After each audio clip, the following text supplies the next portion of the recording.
shocking encounter in the far north, the comeback life of a 59-year-old bachelor before watching. Please support us by subscribing and liking, it means a lot. I want to live differently, experience a world I've never known.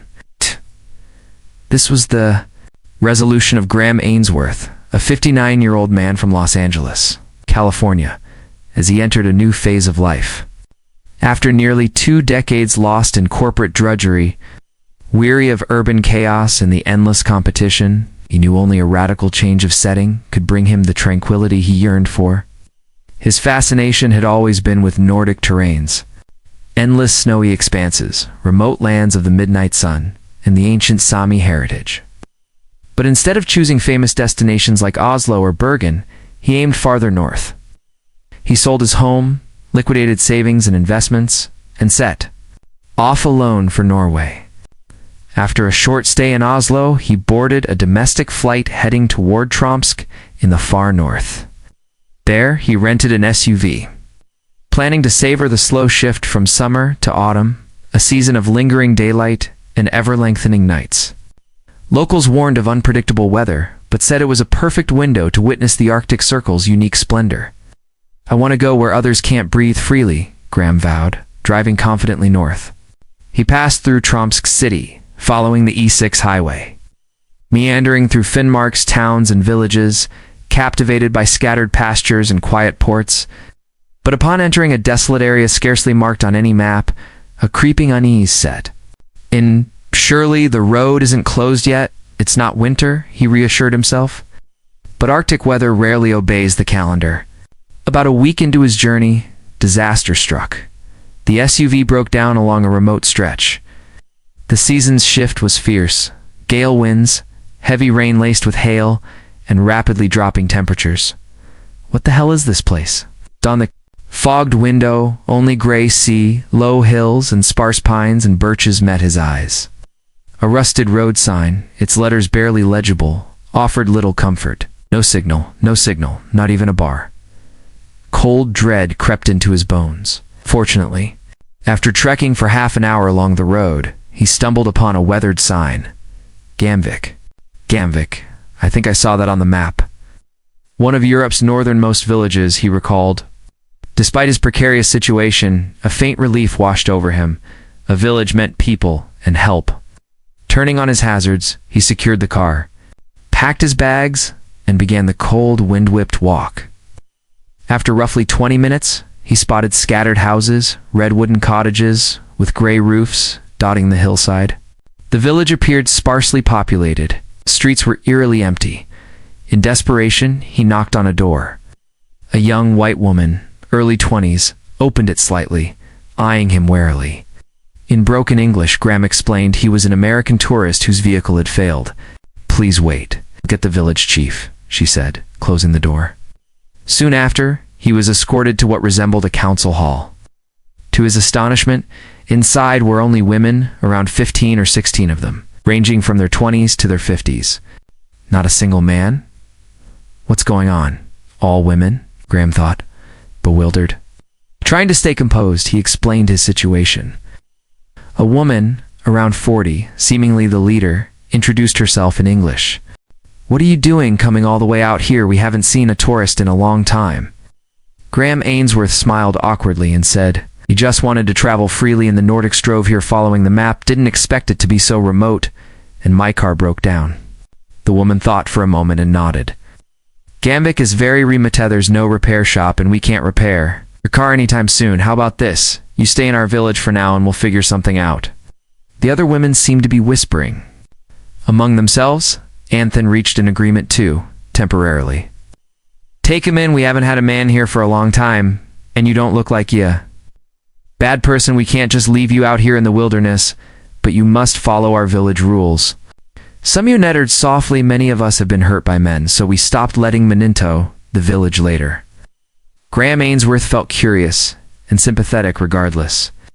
They arranged a small cabin for him, although it wasn't winter yet. The temperature was already low at night, the sea wind howling, so keeping warm was very important. The women brought him sleeping bag, blankets, and some daily necessities. "Tell us if you need anything, but you also have to help us with village work," he readily agreed. "Of course, I can't just eat and live for free the next morning, Graham Ainsworth walked around. Gambik is near the northernmost tip of Europe, known for its extreme climate, long winters with almost no sunlight, and summers with the midnight sun phenomenon.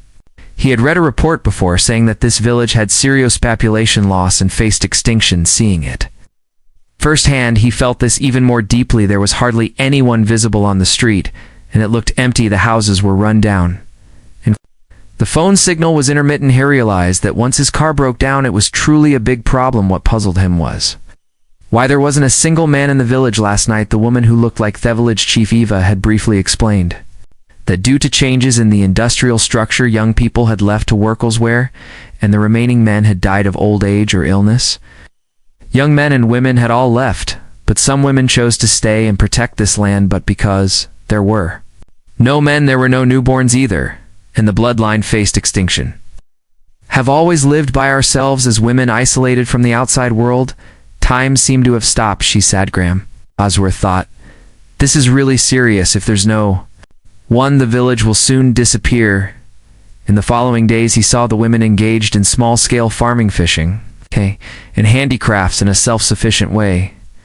The problem was they had to stockpile enough firewood and food to cope with the long, cold winter, but there was little support from the outside world, which made them feel overwhelmed.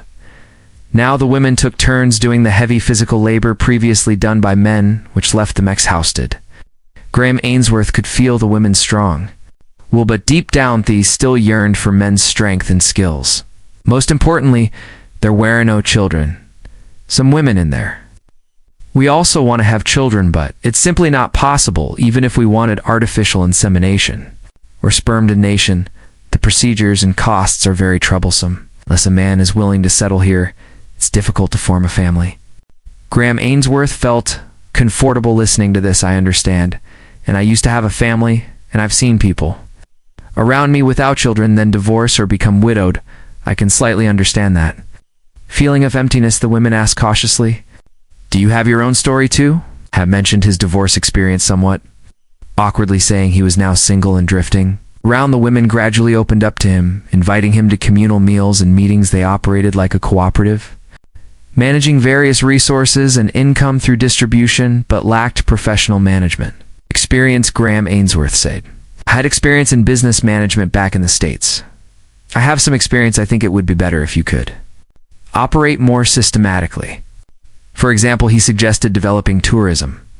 Gambik's location is extremely northern. It has the potential to be developed into a unique adventure tourism destination. Many people come here just to see the northern lights or experience the midnight sun. Even in summer, many people want to see the midnight sun. The women were a bit surprised. Can it really work? Graham Ainsworth said confidently.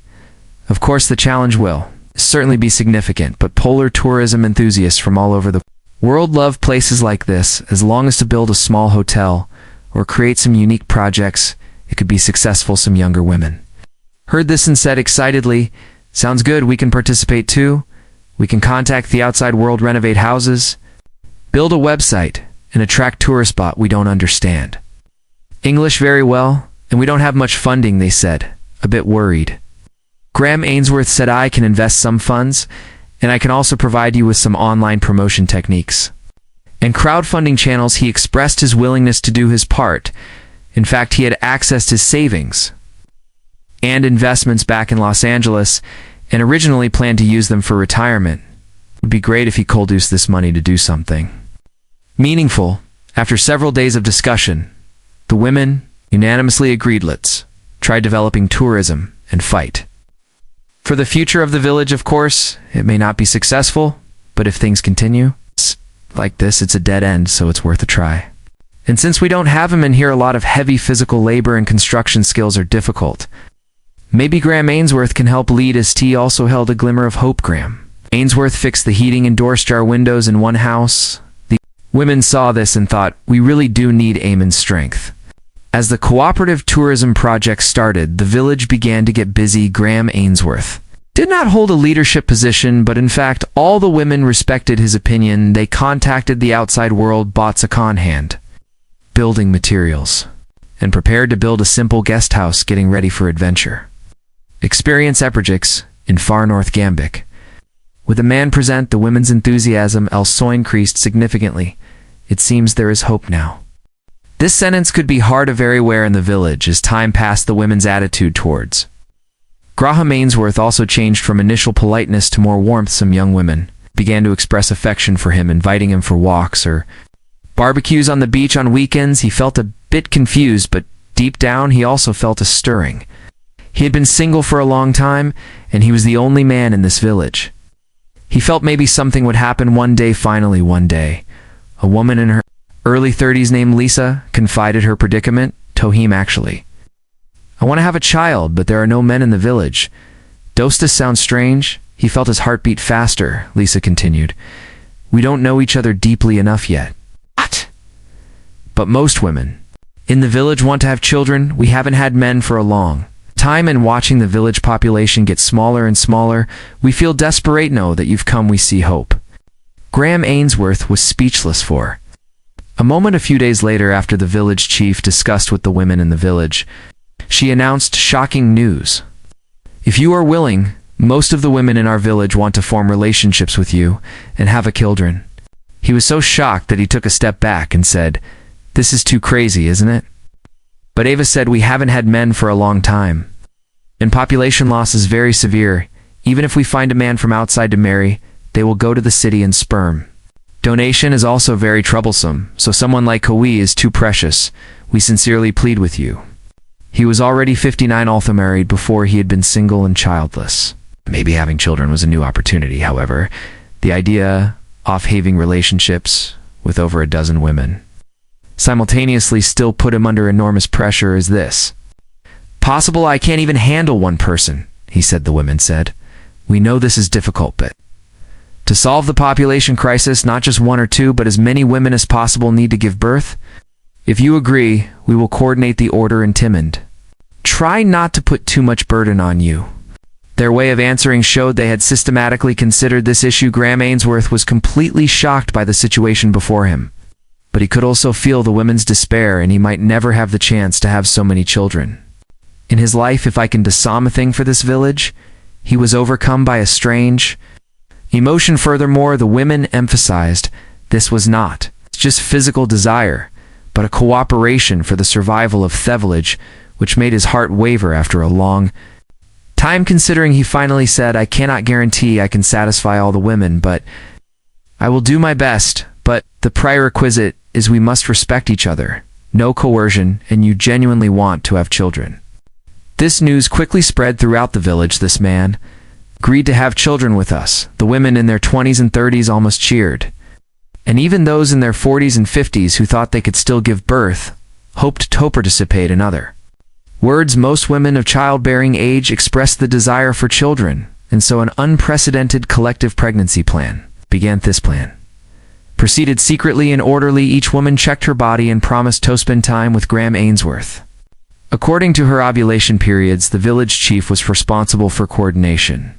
Trying to avoid jealousy and disputes, the first few days were awkward for everyone, but unexpectedly everything went smoothly, because everyone wanted to have children and continued the village's bloodline. Graham Ainsworth felt physically tired, but the women also tried their best to be considerate, taking care of his diet and rest.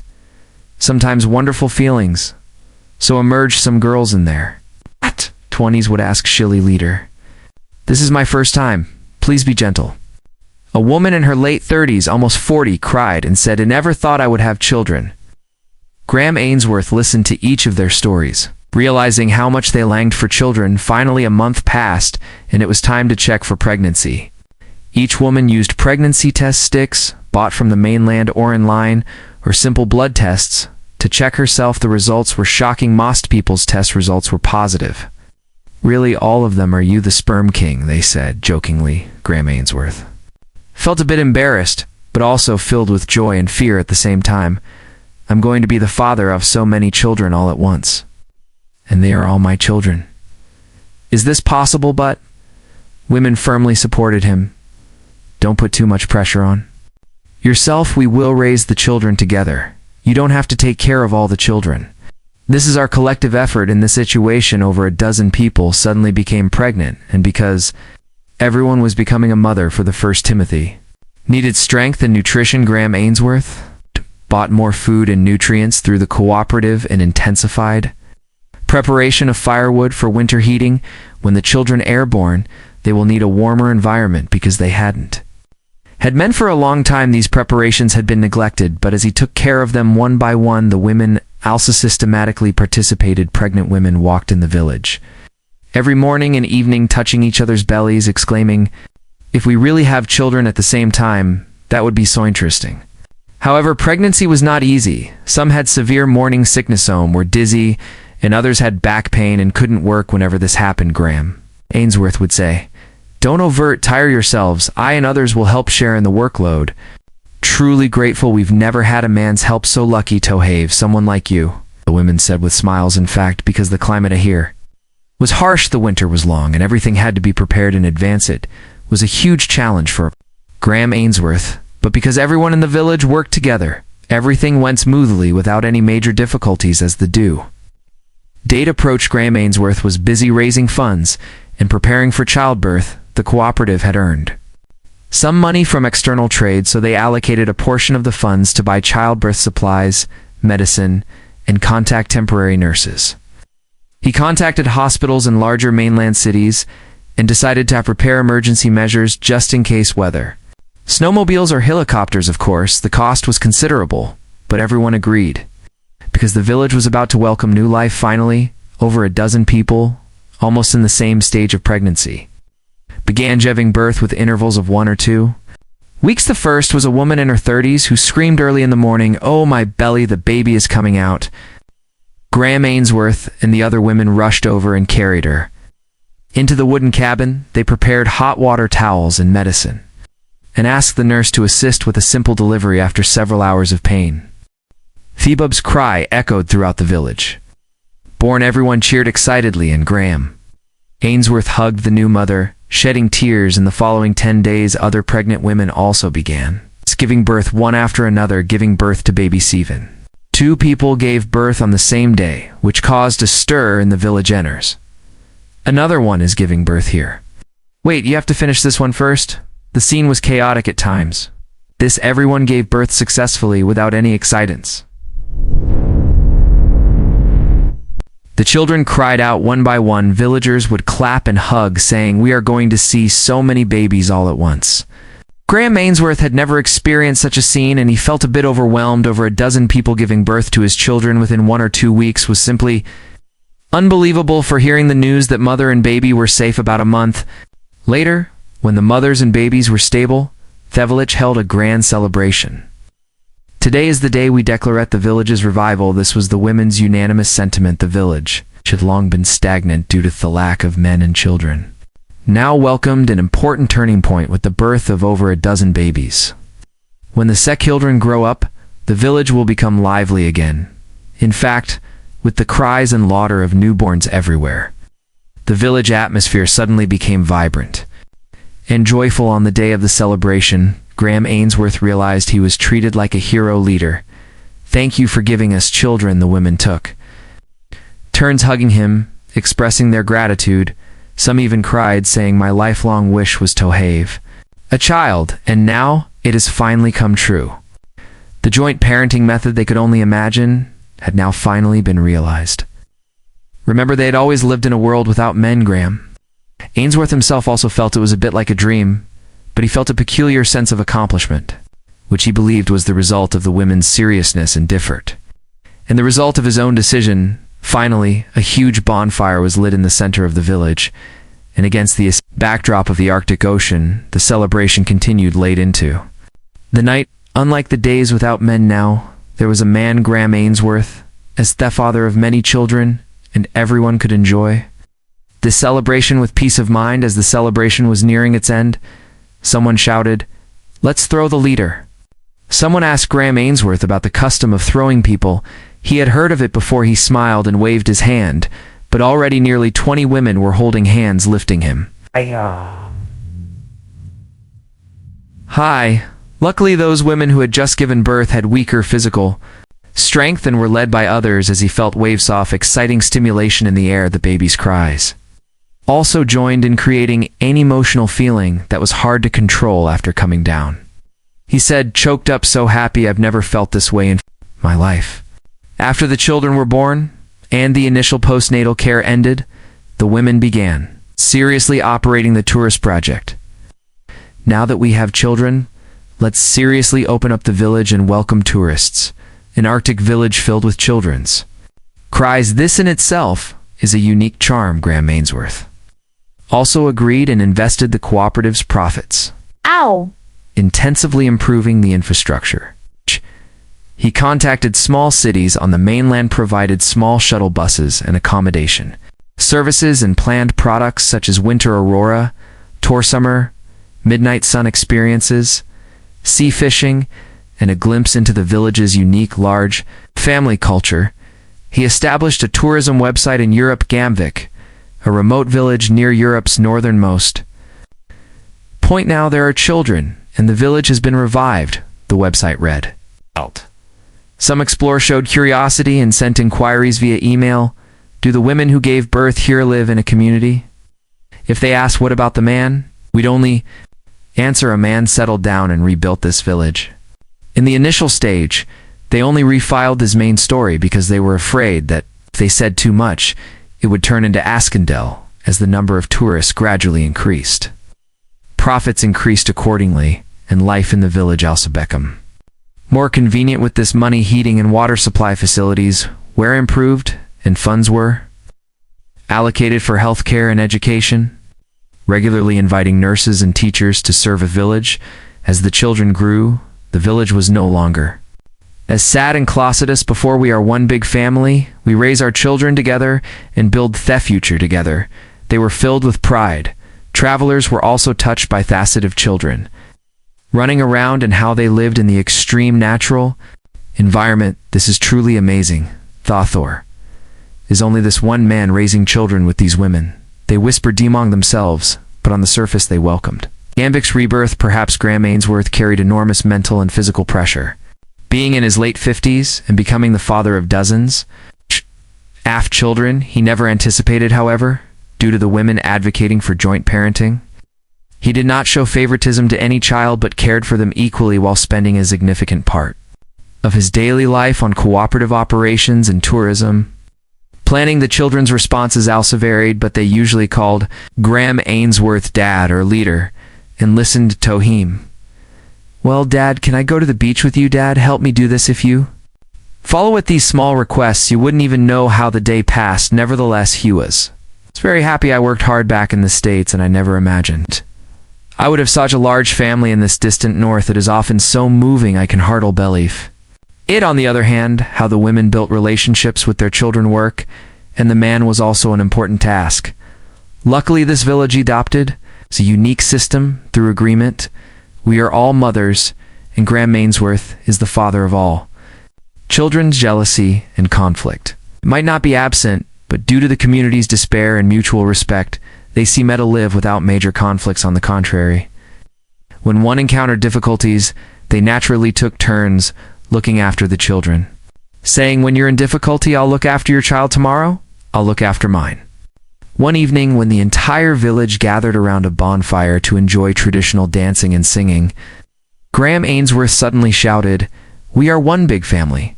We have proven that even on this Arctic beach we can laugh together as children together and live happily together." Then the women applauded in response. "That's right, the painful days without men are over. We were reborn when we met you." Some young women shouted, "Let's throw our leader." Everyone gently lifted him again, 1, 2, 3, as his body rose and fell in the night sky. Their children cheered excitedly. This scene was like a movie. Even after that, the village continued top change over the years as the children, who had already been born, grew up. Other women wondered, should I try getting pregnant now? Even women who had postponed having children began to seriously consider the issue. Graham Ainsworth thought with a smile, could his physical strength handle it at almost 60? But the women said, "Then we'll try our best to be considerate to you."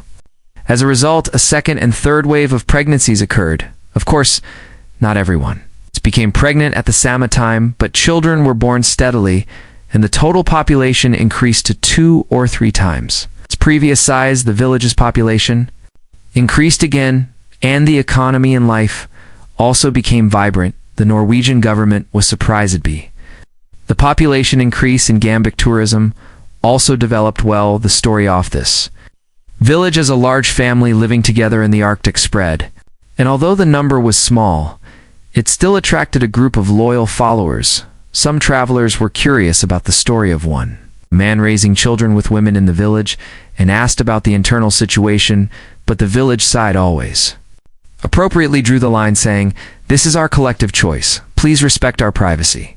When the children reached primary school age, infrastructure had been upgraded, such as new teachers moving in or thevillage connecting to school buses from nearby cities. Graham Ainsworth worried whether the children would have to go to bigger cities when they reached middle and high school age, but since there was a possibility of government support for remote education or small schools, he decided to continue living in the village and let them grow up here. For no, some women chose to go to the mainland to study, obtain teaching qualifications, and then teach the children directly in the village. In this way, 5 and 10 years past, Graham Ainsworth was already well into his 60s, but the number of children had increased to nearly 10 or 20, and everyone was playing happily. The large family community it created with the women had become a special example that could not be found anywhere else in the world, even if media or documentaries sometimes came to ask, is it possible for one man to run a village with dozens of women and children? The villagers would confidently say, "We are a community formed by mutual agreement and love. Wadi. Outsiders understand we are very happy like this." And then laugh at a phone. Evening, Graham Ainsworth climbed the hillside by the sea and watched the sunset. The sea was calm and children were laughing and running in the distance. A rather large child ran up to him and called him, "Dad, are you going to throw me up again today?" When he asked innocently, Graham Ainsworth smiled and said, "We'll see about that." A few women walked over and said, "Oh, the child wants to be thrown up again, leader. Should we hurry and throw him?" The children excitedly spread their arms and everyone clapped their hands.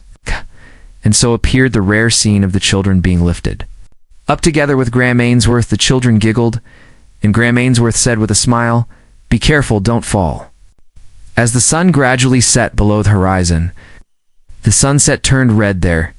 The villagers were excited, talking to each other, the sea wind blowing through their hair. Graham Ainsworth turned Hayad, looked at the children playing around, and felt proud that he had created such a scene. Most of the women had given birth and become mothers, and the cooperative and tourism were quite mature, so they lived a comfortable life. If it didn't look flashy from the outside, a dreamlike transformation had taken place in this remote village. This was a truly large family and a community that had integrated together. When night came and the sun completely disappeared and the cold wind swept through, Gambic's warmth of the people was even more radiant. When Graham Ainsworth entered the communal dining hall holding a baby, women set the table and said proudly, "How's the grilled fish today? We just caught it from the beach." The scene of carefully feeding the children, saying, "You must eat carefully," because they held up the spoon and made a fuss. Thus it continued endlessly. It was like a huge extended family, where even small arguments could be quickly resolved with laughter. They blessed the moment they stayed in the village and built a family in their own way. Graham Ainsworth enjoyed a night walk after dinner and looked up at the starry sky. He concluded that he would be able to see his life in here. Even if the children one day ventured into the wider world, Hebbled, this village would still be a home they could return to. The women said, "Because of you we have children, and this village has become prosperous. I didn't know how to express our gratitude." They confessed, but he would answer each time, "I never thought I would be the father of so many children, perhaps.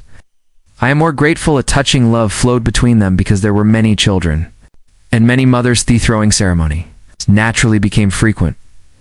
Whether it was a child celebrating their first birthday, school, or the cooperative signing an important contract with the mainland, or even for no special reasangering to celebrate, had become a daily occurrence. The throwing ceremony was present without exception at every celebration. As the children grew up and saw this scene, they learned that the throwing ceremony quickly became a ritual celebrating their leader. Graham Ainsworth grumbled, "I don't do this often back in the States either." The women smiled and said, "This is Gamvik, this is how we live." As the children gradually mastered languages, they spoke English and Norwegian fluently, one child picking up on Graham Ainsworth's American roots might even try out a phrase, perhaps saying, "Hey, Dad." In a way that blended their languages, everyone burst into laughter. Children, growing up in this multilingual environment, were full of curiosity and seemed destined for great achievements in the future. There was even an ambitious child who said, "When I grow up, I will let the whole world know about this village." This village, which had become inhabited only by women, had now developed into a large family with dozens of sons and daughters. Occasionally travelers would pass through this village from the city or other regions. When they asked, "How can you raise so many children in a place like this? What about the man?" the women woulds were cheerfully with a smile, "We have our leader. He saved us." Some were surprised and asked, "Is he the children's father?" But they did not say directly. There were once over 10 people pregnant at the same time. However, those early travelers realized something special, washaponing, and would usually say with emotion, "Something amazing and wonderful is happening." And so in the remote village of Gamvik, at the northernmost tip of Norway, an American man in his late 50s, Graham Ainsworth, accidental estate, due to a car breakdown, and sparked an innovation. He lived together with a village inhabited only by women. Together built a new life, creatorism, achieved economic prosperity, and at the same time reached an agreement with many women to have children simultaneously, thus solving the population crisis in one fell swoop. A fairy tale-like legend was completed. Since then, the village has continued to develop into a friendly, large family filled with the laughter of leader Graham Ainsworth, the women, and countless children. This story will never end, and they are writing new chapters every day with the throwing ceremony. If this video was helpful to you, please subscribe, like, and comment.